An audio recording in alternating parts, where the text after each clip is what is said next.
Понимаю, что для современного человека делать поклончики — это, конечно, такое дело непривычное, скажем так.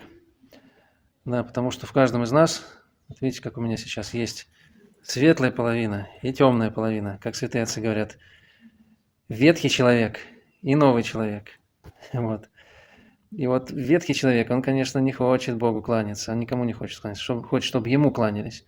А новый человек, он готов смиряться. И смиренный человек, наши святые угодники Божии, они, наоборот, готовы были с колен не вставать, да, потому что видели множество своих грехов.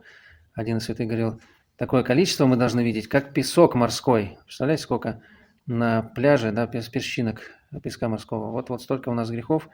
Но это, конечно, до такого состояния надо дойти. А так, вот надо, чтобы наше лицо полностью просветлело. Помоги нам, Господи. Пост – отличный помощник в этом деле.